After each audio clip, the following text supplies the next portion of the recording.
You may be tempted to try and avoid using the brakes as much as possible, but there are two separate and equally important uses for the brakes in a rally car. The most obvious use is to slow down to a speed at which the car can take the next corner without crashing.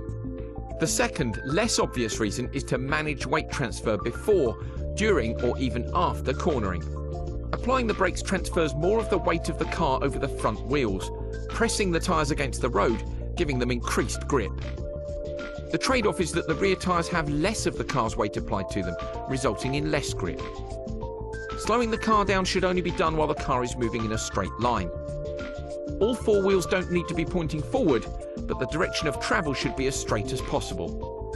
You should apply the maximum braking force without the front wheels locking. Depending on the corner you're approaching, you may need to partially lock the rear wheels to induce oversteer. Judging braking points correctly allows you to brake smoothly and continuously until the turn-in point, where you can release the brake and turn for the corner. Releasing the brake at the turn-in point means that the weight will have already been transferred to the front wheels when you turn, giving increased traction. You must always take the characteristics of the car and the road into account when braking. As well as the level of grip and characteristics of the road, many other factors can affect weight transfer. This can load or unload each tyre, affecting the amount of grip available and the distance required to slow down. Some examples are as follows. When travelling uphill, the effect of gravity working against the car results in shorter braking distances. The opposite is true when travelling downhill. When braking on a loose surface, reduced grip results in longer braking distances. The level of grip is often variable from corner to corner, so it is usually prudent to leave a margin for error. When braking on clean, dry tarmac, you will have shorter braking distances. As there is generally more grip, the car will tend to remain more stable than on loose surfaces. Conditions such as wet weather, mud on the road or ice will result in longer braking distances. The overall weight of the car has a dramatic effect. Heavier cars take much longer to slow down than lighter cars.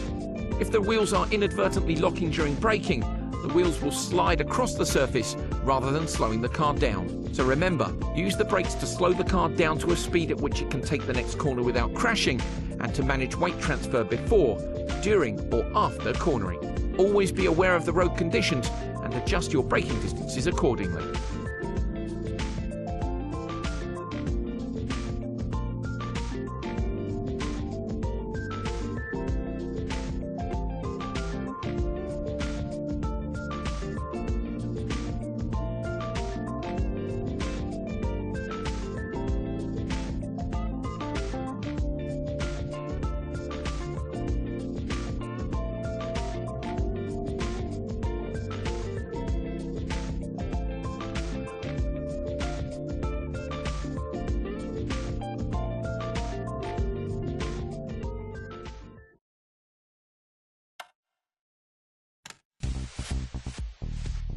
The term left foot braking is often misunderstood as simply using your left foot rather than your right foot to operate the brake pedal. While that fact is true, it only scratches the surface in explaining the technique. If braking, accelerating and steering are the tools used to manage weight transfer, left foot braking is the tool for fine adjustment. Using your left foot on the brake pedal and your right foot on the accelerator has a number of advantages. The amount of time taken between pressing the accelerator and brake pedals is significantly reduced compared to using your right foot only. This means that fractions of a second are saved every time you swap from accelerating to braking and back again. If you apply a small amount of brake force while accelerating, particularly in a front-wheel drive car, the load that the engine and drivetrain has to work against causes the differential to tighten. This spreads the power across both wheels, making it less likely to spin one of those wheels due to low grip, therefore giving you more driving traction out of corners. Weight transfer can be fine-tuned mid-corner by adjusting the amount of brake force versus the amount of throttle applied. A little more brake input transfers weight forward, giving more traction on the front wheels to help the car turn in. A little more throttle corrects oversteer if the car is sliding too much. The car can be balanced at the edge of traction throughout a corner using this method. Brake balance adjustment can be used in conjunction with left foot braking to tune the balance between understeer and oversteer. Some of these principles still apply if you use your right foot on the brake, but clearly the speed at which you can move between pedals becomes a factor. Cars that require the clutch to be engaged in order to change gear usually prevent the use of left foot braking for slowing the car down from high speed. However, the technique can still be applied through a corner. Remember, left foot braking allows you to quickly switch between acceleration and braking and is a fantastic technique for fine-tuning the weight transfer of the car.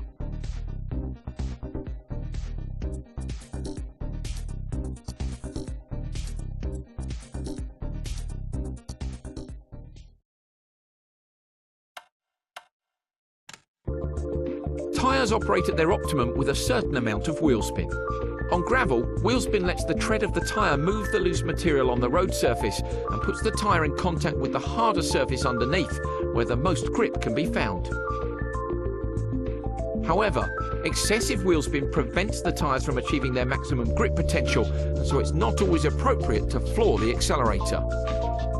The technique used to combat excessive wheel spin is known as feathering the throttle and is used primarily when exiting a corner to achieve maximum grip and therefore acceleration. Instead of using the accelerator pedal as an on-off switch, you can modulate the throttle input to find the most grip. The amount of throttle input required to do this will vary from surface to surface and even from corner to corner, so it is more a case of feeling for the grip than knowing exactly how much throttle to apply.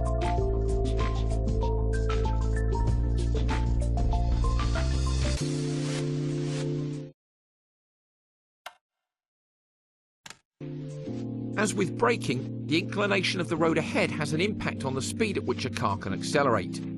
When travelling uphill, the car has to pull its weight against gravity and will accelerate more slowly than on a flat surface.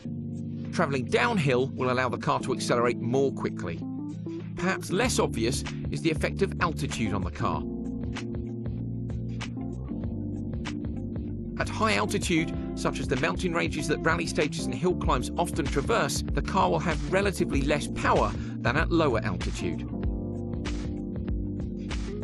Engines need air to burn fuel, and so if more air goes in, more fuel can go in and more power can be produced. As the air density reduces with altitude, power output also reduces.